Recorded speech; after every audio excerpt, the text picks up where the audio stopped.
तो भाइयों, आईपीएल के पहले मुकाबले में केकेआर और आरसीबी के बीच बैट और बॉल से ऐसी तबाही देखने को मिली जिसे देख करके तो हर किसी की आंखें फटी की फटी रह गई। जी हां दोस्तों, अजिंक्य रहाणे ने टी20 को तो टी10 बनाते हुए नया कीर्तिमान स्थापित किया, तो कृणाल पांड्या और रसिक सलाम ने मिलकर के बेंगलुरु की टीम को मैच में शानदार वापसी दिला दी।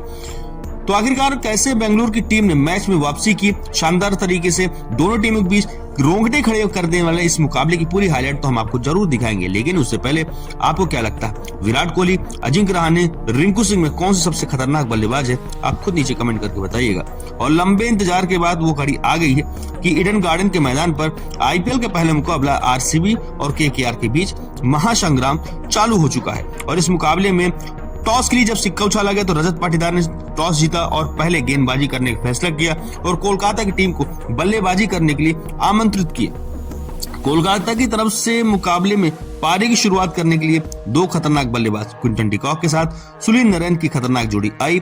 वहीं बेंगलुरु की तरफ से पहले ओवर लेकर के आए टीम के सबसे खतरनाक गेंदबाज जॉश हेजलवुड। लेकिन जॉश हेजलवुड का स्वागत क्विंटन डिकॉक ने अपने अंदाज में पहली गेंद पर खतरनाक चौका लगाकर कर दिया। लेकिन डिकॉक को दूसरी गेंद पर बड़ा जीवनदान मिल गया, लेकिन तीसरी गेंद पर हेजलवुड डिकॉक को मैदान पर टिकने नहीं दिए और उन्हें पवेलियन का रास्ता दिखा दिया। कोलकाता की टीम को 4 रनों के स्कोर पर पहला झटका लग गया था डिकॉक के रूप में। डिकॉक अपनी टीम के लिए 4 रन बनाकर पवेलियन लौट गए और अब मैदान पर सुनील नारायण का साथ देने के लिए खुद कप्तान अजिंक्य रहाणे आ चुके थे और इन दोनों खिलाड़ियों के कंधे पर टीम की पूरी जिम्मेदारी टिकी हुई थी।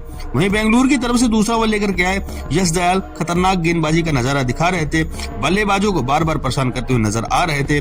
सुनील नारायण को उनकी गेंद बिल्कुल भी समझ नहीं आ रही थी। बेंगलुरु की टीम की शुरुआत बेहद ही शानदार हो चुकी थी। 2 ओवर में कोलकाता की टीम ने केवल 5 रन बना पाई थी और उनके बल्लेबाज मैदान पर संघर्ष करते हुए नजर आ रहे थे। तीसरा ओवर लेकर के आए एक बार फिर से विकेट की तलाश में जॉश हेजलवुड। एक बार फिर से उन्होंने खतरनाक गेंदबाजी का नजारा पेश किया और बार बार सुनील नारायण अपना विकेट गंवाने से बचते रहे।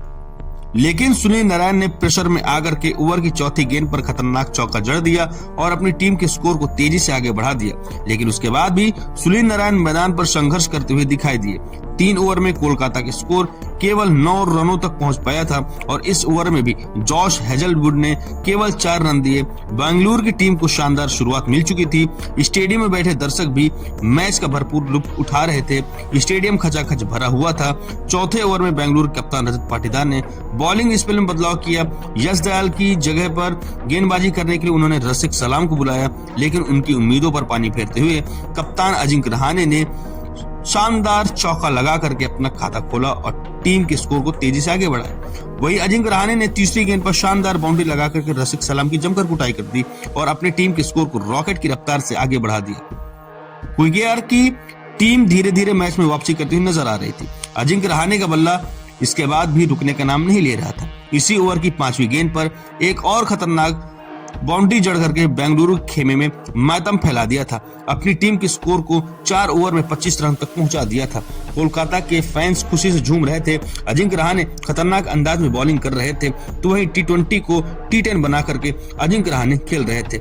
उनकी बल्लेबाजी को देखते हुए खुद शाहरुख खान ने भी तालियां बजाई और विकेट की तलाश में रजत पाटीदार ने एक बार फिर से बॉलिंग स्टाइल में थोड़ा चेंजेस किया और इस बार उन्होंने फिरकी के जादूगर कृणाल पांड्या को बुलाए। लेकिन इस बार भी रजत पाटीदार की उम्मीद पर पानी सुनील नारायण ने फेर दिया। पहली गेंद पर खतरनाक बाउंड्री लगाकर टीम के स्कोर को तेजी से आगे बढ़ाया। सुनील नारायण और अजिंक्य रहाणे अपनी टीम के लिए तेजी से रन बटोर रहे थे।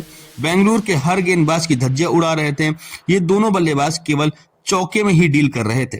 कृणाल पांड्या के ओवर पर अजिंक्य रहाणे ने भी अपना हाथ खोल दिया और ओवर की 5वीं गेंद पर खतरनाक चौका जड़ दिया और इसके बाद इनका बल्ला रुकने का नाम नहीं ले रहा था। ओवर की समाप्ति भी अजिंक्य रहाणे ने चौके के साथ की और अपनी टीम के स्कोर को इन दोनों बल्लेबाजों ने मिलकर के 5 ओवर में 40 रनों तक पहुंचा दिया था। इन दोनों की बल्लेबाजी देखकर टीम के मालिक शाहरुख खान भी खुशी से झूम उठे। ड्रेसिंग रूम में खड़े होकर के उनके लिए तालियां बजा रहे थे। पावर प्ले का अंतिम ओवर बेंगलुरु की तरफ से विकेट की तलाश में लेकर के आई यश दयाल, लेकिन अपने सामने खड़े सुनील नारायण ने पहली गेंद पर उनका स्वागत चौके के साथ किया। इसके बाद अजिंक्य रहाणे ने यश दयाल की तीसरी गेंद पर शानदार चौका जड़ दिया। फिर चौथी गेंद को भी बाउंड्री में तब्दील करें उनकी उससे पहले उनकी धज्जियां उड़ा दी और उसके बाद उनका बल्ला रुकने का नाम नहीं ले रहा था। 5वीं गेंद को भी चौके में तब्दील कर दिया और इन दोनों खिलाड़ियों के बीच अर्धशतकीय साझेदारी पूरी हो चुकी थी। अजिंक्य रहाणे ने T20 मैच को T10 बना करके खेल रहे थे, हर गेंदबाज के खिलाफ तगड़ा प्रहार कर रहे थे और तेजी से अपने अर्धशतक की तरफ आगे बढ़ रहे थे।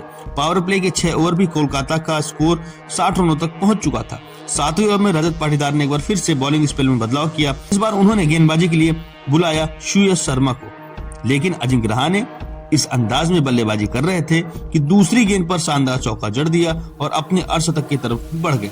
वहीं कोलकाता का स्कोर 7 ओवर पर 65 रन पहुंच चुका था। 8 ओवर लेकर के एक बार फिर से रसिक सलाम, इस बार उन्होंने शानदार वापसी की, बल्लेबाजों को खूब परेशान किया, लेकिन 5वीं गेंद पर सुनील नारायण ने शानदार चौका जड़ करके अपनी टीम को 8 ओवर में 74 रन तक पहुंचा दिया था। जिस तरीके से ये दोनों बल्लेबाज बेंगलोर के खिलाफ रन बना रहे थे, साथ ही बचे हुए खिलाड़ी पवेलियन बैठे हुए आनंद उठा रहे थे, वो देख करके ये लग रहा था कि पहले ही मैच में केकेआर बेंगलुरु के सामने 200 रनों से ऊपर का स्कोर रख देगी। बेंगलुरु की तरफ से विकेट की तलाश में 9 ओवर लेकर के फिर से श्रेयस शर्मा, लेकिन उनका स्वागत ओवर की पहली गेंद पर अजिंक्य रहाणे ने शानदार बाउंड्री लगा करके अपना अर्धशतक पूरा किया और उन्होंने बताया कि इस बार आईपीएल सीजन में वो क्या कर सकते हैं।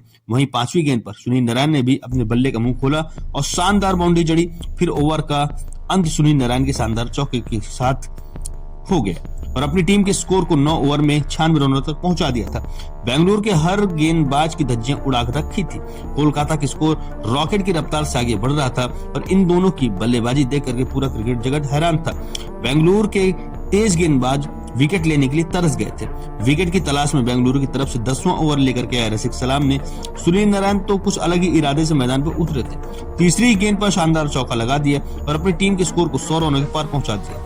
वहीं फिर ओवर की चौथी गेंद पर सुनील नारायण ने एक बार फिर से प्रचंड रूप दिखाया और ओवर की 5वीं गेंद पर थप्पड़ की तरह खतरनाक बाउंड्री जड़ करके रसिक सलाम को धज्जियां उड़ाते हुए उसी के साथ इन दोनों खिलाड़ियों के बीच शतकीय साझेदारी पूरी हो गई थी।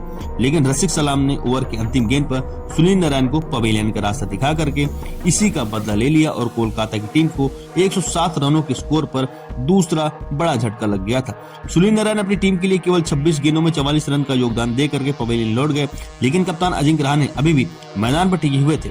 उनका साथ देने के लिए अब कोलकाता के सबसे भरोसेमंद बल्लेबाज वेंकटेश अय्यर, सबसे महंगे बल्लेबाज वेंकटेश अय्यर आ चुके थे। कोलकाता के स्कोर 10 ओवर में 107 रनों तक पहुंचा दिए। 2 विकेट गिरने के बाद 11वां ओवर लेकर के कृणाल पांड्या आते ही उन्होंने ओवर की तीसरी गेंद पर सेट बल्लेबाज अजिंक्य रहाणे को पवेलियन का रास्ता दिखा करके बेंगलुरु को मैच में शानदार वापसी करा दी। अजिंक्य रहाणे अपनी टीम के लिए 31 गेंदों पर 56 रन का योगदान दे करके पवेलियन लौट गए और कोलकाता को बैक टू बैक 2 बड़े झटके लग गए। लेकिन वेंकटेश अय्यर का साथ देने के लिए मैदान पर आए अंगकृष्ण रघुवंशी, जी हाँ, इन दोनों खिलाड़ियों की कंधों पर टीम की पूरी जिम्मेदारी आ चुकी थी। वेंकटेश ने भी शानदार चौका लगा करके टीम के स्कोर को तेजी से आगे बढ़ाया। वहीं रघुवंशी ने भी तेजी से खेलना शुरू कर दिया। लगातार 2 चौके जड़ करके टीम को 12 ओवर में 124 रनों तक पहुंचा दिया था। लेकिन रघुवंशी का साथ देने अब रिंकू सिंह आ चुके थे, क्योंकि वेंकटेश अय्यर को कृणाल पांड्या आउट कर चुके थे।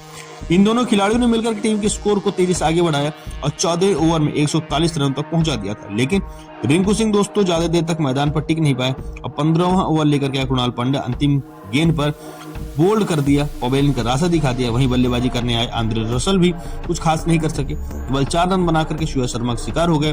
बैक टू बैक कोलकाता में को झटका लगने लग गया और बेंगलुरु की टीम मैच में शानदार वापसी कर चुकी थी।